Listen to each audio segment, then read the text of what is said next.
Até pouco tempo atrás, a febre amarela parecia um perigo distante, mas 8 mortes assustaram brasileiros e provocaram uma corrida aos postos de vacinação. O que pouca gente sabe é que existem doenças que silenciosamente matam mais de 5 mil pessoas por ano no Brasil. E como atingem principalmente os mais pobres, acabam esquecidas.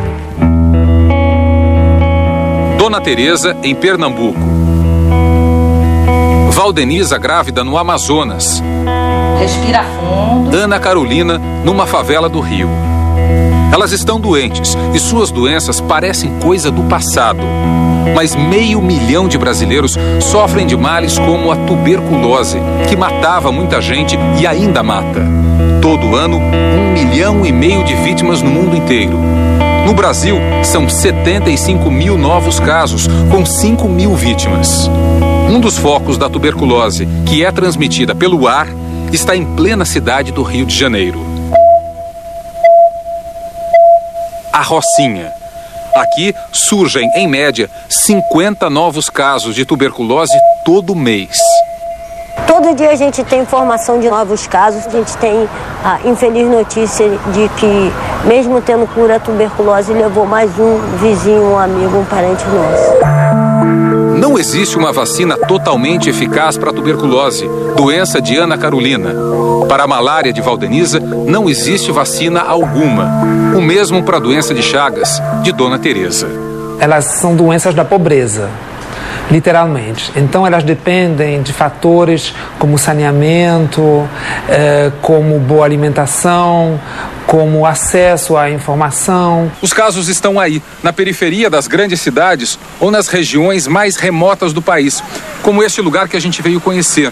Um vilarejo no interior da Bahia, onde as pessoas estão sofrendo com a leishmaniose. Seu Gonçalo é um dos muitos da fila com suspeita da doença. A leishmaniose é transmitida por um inseto conhecido como mosquito palha. Todo ano aparecem 30 mil novos casos no país. 200 pacientes morrem com a forma mais grave, a visceral. Está confirmando que é leishmaniose. Seu Gonçalo tem a forma branda da doença, que provoca feridas profundas. O tratamento é doloroso, 15 a 20 injeções na veia. Mais ou menos em 1948 foi descoberto o medicamento. Imaginem, não teve mais pesquisas em relação a isso. Também há décadas que não se desenvolvem novas drogas para tuberculose. A maior parte da tecnologia e da medicação ainda é da década de 40 e 50. Os efeitos colaterais do tratamento são desagradáveis e muita gente desiste. Sempre pensei em desistir, porque é muito ruim as reações, o remédio. Eu sinto muita dor no estômago, enjoo, dor no corpo, tive inflamação nas juntas. Se as pessoas abandonam o remédio antes da cura, o bacilo fica mais resistente.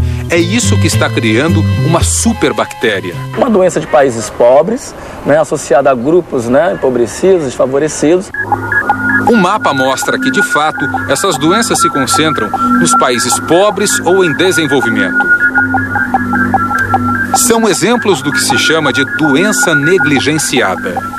Não vale a pena investir em produzir medicamentos para esses grupos. Então é uma doença que é negligenciada e a grande indústria não se interessa em desenvolver produtos para ela. Dona Santinha está curada de uma dessas doenças, a hanseníase, conhecida antigamente como lepra. Assim como a tuberculose é transmitida pelo ar, por pequenas gotas de saliva expelidas pelo doente. Já houve um tempo em que esses doentes eram tomados das famílias e confinados em hospitais. Eu fiquei isolada, ninguém. Não tinha ninguém visitar eu. Sozinha Deus, igual estou hoje aqui.